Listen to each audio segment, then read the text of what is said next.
Bonjour à tous. Merci de l'accueil, merci de l'invitation. Quelques mots sur le droit du travail.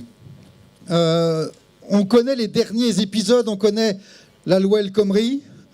On voit les nouveaux épisodes qui arrivent avec les épisodes Macron, qui vont dans la même direction et qui aggravent les choses. Il faut bien comprendre que ces deux nouveaux moments ne sont que deux nouveaux moments d'un mouvement qui est plus ancien, qui est plus lourd et qui dure depuis plus longtemps. Voilà déjà 30 ans que le droit du travail s'effrite sous les coups d'une idéologie extrêmement puissante.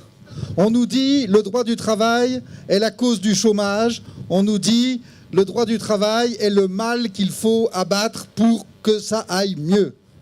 Cette idée-là est radicalement fausse.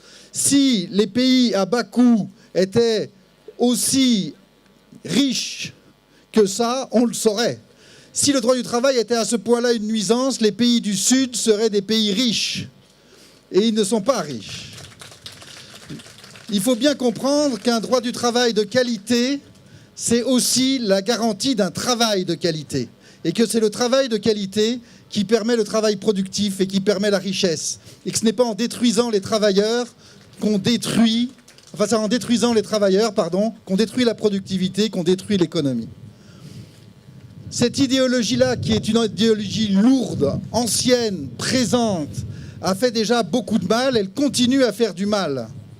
Ce que je voulais dire, c'est que, attention, je ne suis pas de ceux qui sont amnésiques.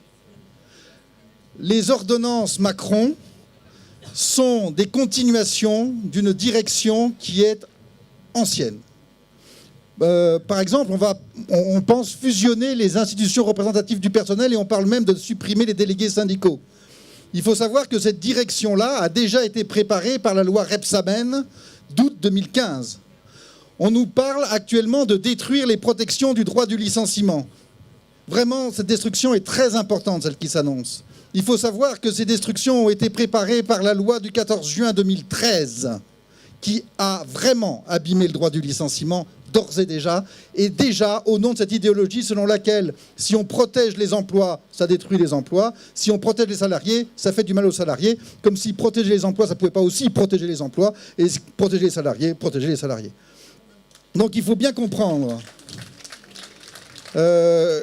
qu'il ne suffira plus simplement de dire gauche, gauche, gauche, Jaurès, Jaurès, Jaurès. Qu'il va falloir, une bonne fois pour toutes, changer de logiciel et reconstruire vraiment un droit du travail digne de ce nom, un droit du travail digne des défis qui sont les défis de la société actuelle, un droit du travail qui soit aussi adapté aux circonstances qui sont les nôtres, adapté à notre temps, qui est un temps difficile. Est-ce que construire un droit du travail de ce type-là est possible? Je suis de ceux qui pensent que oui. Avec une dizaine d'universitaires, déjà, une vingtaine d'universitaires, on a essayé de réécrire complètement un autre code du travail. Le voilà. Il est 4 fois plus court. Il est 4 fois plus court, il est 4 fois plus clair que le code du travail actuel. La simplicité, c'est possible, ce n'est pas ce qu'on nous vend. On nous vend de la complexité, mais en fait, un droit du travail simple, c'est un droit du travail protecteur. C'est aussi un droit qui respecte les sources du droit. Dire que dans la convention d'entreprise, on peut tout mettre, c'est juste une blague. On ne peut pas tout faire par convention collective d'entreprise. Il faut aussi que les salariés bénéficient d'un socle égal de protection pour tous. Et ce socle, il doit être dans la loi. Il faut un socle légal de base. Et toujours donner plus à la convention d'entreprise, c'est toujours permettre plus de destruction du socle égal pour tous. Alors, chaque source doit avoir sa fonction, son rôle, et donc il faut rétablir le principe de faveur. On a aussi toute une série de mesures qui sont prévues dans ce code, et je vais vous en donner juste en 10 secondes, en 15 secondes, une liste. Par exemple, il faut absolument qu'il y ait un congé paternité égal à celui des femmes. Égal pour qu'il y ait moins de discrimination à l'embauche subie par les femmes.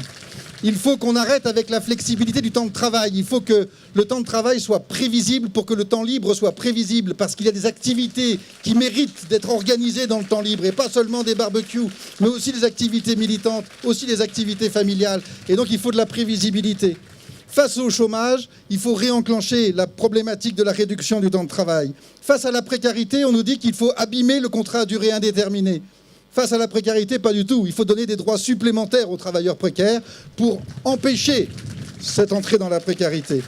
Face à l'ubérisation et au travail éclaté, il faut ouvrir le champ du salariat. Ouvrir le champ du salariat pour qu'il y ait des salariés qui soient intégrés dans ce salariat, même s'ils sont un peu isolés, même s'ils ont un travail autonome, même s'ils sont libres dans leurs horaires, à partir du moment où ils sont dominés économiquement, à partir du moment où ils sont en situation de faiblesse, ils méritent la protection des droits du travail. Bref, construire un autre code du travail digne de ce nom, je pense que c'est possible et je pense que c'est ce qu'il faut penser tout de suite pour plus tard.